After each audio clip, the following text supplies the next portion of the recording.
Sekarang cuma 1 jutaan aja kalian punya opsi TWS yang cakep dari brand besar dan udah punya fitur Active Noise Cancelling. Gua rasa TWS ini bakal menarik buat kita bahas.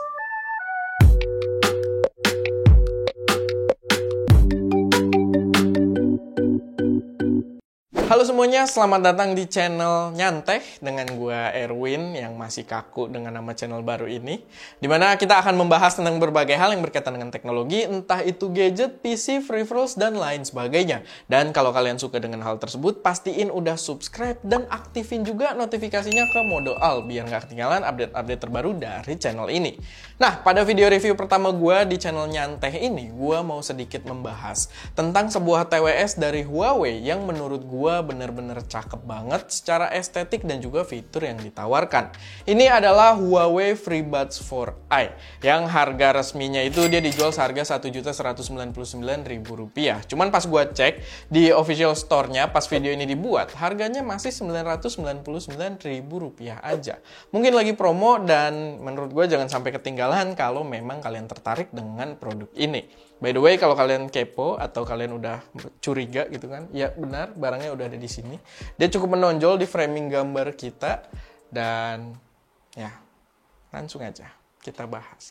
Oke, kita langsung bahas ke produknya sendiri. Secara estetik, gue suka banget dengan produk ini. Terutama yang warnanya merah ini. Sebenarnya dia ada warna putih dan juga hitam, cuman warna merah ini spesial aja gitu. Karena menurut gue desainnya terlihat cukup mencolok dibandingkan gadget-gadget lain yang gue punya.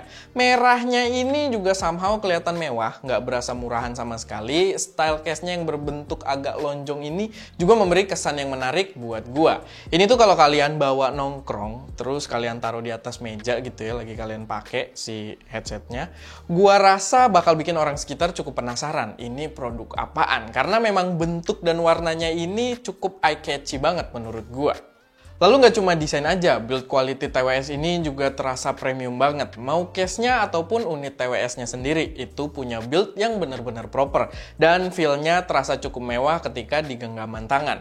Mungkin bukan yang paling mewah, tapi jelas kenaikan build quality yang signifikan kalau dibandingin sama Boya AP4 yang sempat gua review di ST Media, atau sama One More Stylish gua. Si FreeBuds 4i ini terasa lebih premium. Fitting TWS ini juga enak, gua udah coba pakai dalam jangka waktu lama, itu dia cukup nyaman dan dia cukup secure juga ketika gua pakai sambil olahraga. Jadi menurut gua fittingnya ini udah oke, dan pastinya dalam paket penjualannya dia juga menyediakan extra ear tips buat menyesuaikan dengan preferensi ukuran kalian. Lalu yang jelas menjadi fitur terpenting dari TWS ini adalah dia sudah mendukung fitur Active Noise Cancellation atau Noise Cancelling, terserah ya mau menyebutnya apa, dan kalian bisa bener-bener merasakan perbedaannya ketika noise cancelling ini lagi aktif atau sedang mati. Dia juga dilengkapi dengan mode awareness, di mana pada mode ini suara sekitar kalian akan terdengar dengan cukup jelas, sehingga cukup cocok kalau mungkin kalian sambil beraktivitas atau ketika berada di public spaces atau mungkin public transportation. Buat ngubah mode, kita bisa sentuh dan tahan aja pada bagian touch sensitifnya yang ada di sisi atas ini. Nantinya dia akan berubah-ubah mode ketika kalian tahan antara ANC on, ANC off, dan awareness mode. Tapi gua mau apresiasi juga nih sama proses pengontrolannya ini, atau cara pengontrolannya ini. Karena biasanya gua kesusahan dengan TWS-TWS yang pakai kontrol touch sensitif. Karena suka kepencet secara nggak sengaja kalau lagi tiduran atau lagi olahraga. Nah, di sini enggak, karena titik touch ini bener-bener di bagian atas dari unit TWS-nya aja, jadi jarang kesentuh tanpa sengaja, dan kalaupun kesentuh sekali, dia nggak melakukan apa-apa. Jadi kalau buat ngatur lagu sama panggilan, itu dia harus tap 2 kali baru dia melakukan suatu action, dan buat gua ini sangat membantu. Nah, sekarang mungkin kita bahas salah satu bagian yang paling penting, yaitu adalah kualitas suaranya. Tapi sebelumnya gue mau ingetin dulu kalau review kualitas suara itu akan sangat subjektif, tergantung selera. Jadi kalian bisa mendapatkan review yang berbeda-beda dari reviewer lain, dan gue saranin kalau bisa cobain sendiri di toko-toko yang mungkin punya sampelnya, biar sesuai dengan selera kalian atau enggak. Tapi kalau menurut gue, suaranya ini ya oke.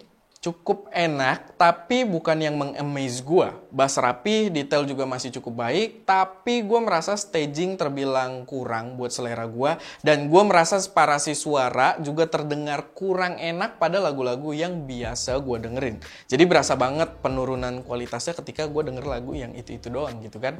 Tapi ya paling nggak fitur active noise cancellingnya itu berfungsi dengan baik untuk menghilangkan noise sekitar dan membuat overall experience-nya masih terbilang cukup baik.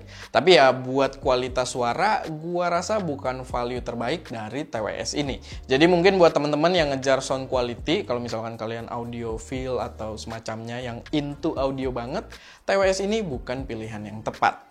Untuk latency, gue masih merasakan adanya delay. Nggak parah, tapi buat nonton video pun kadang masih cukup berasa. Jadi video-video yang geraknya cepet, kayak gue baru lihat trailernya Shang-Chi ya, itu kedengeran sedikit ada delay dari suara dan juga pukulannya. Jadi jelas nggak rekomen buat penggunaan competitive gaming. Paling selling point lainnya adalah ketahanan baterai yang sangat baik. Dia diklaim bisa dipakai buat dengerin musik itu sampai 10 jam kalau dalam keadaan baterai full tanpa case-nya, dan kalau pakai case-nya bisa sampai 22 jam. Gue sih otomatis belum bener-bener tes ya dengerin musik selama itu karena gue punya kehidupan lain gitu kan. Tapi di experience gue itu nggak pernah ada isu sama sekali soal battery life-nya. Dan yang gue suka di penggunaan gue yang mungkin udah hampir 1 bulan ini, dia belum pernah ada masalah sama kontak kuningannya sama sekali.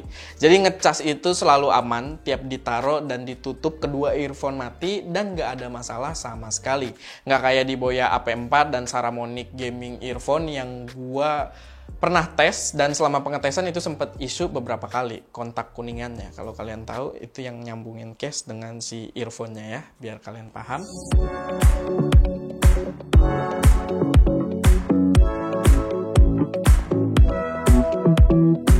So, bagaimana kesimpulan dari gua? Menurut gua di harga yang ditawarkan TWS ini masih terbilang cukup worth it.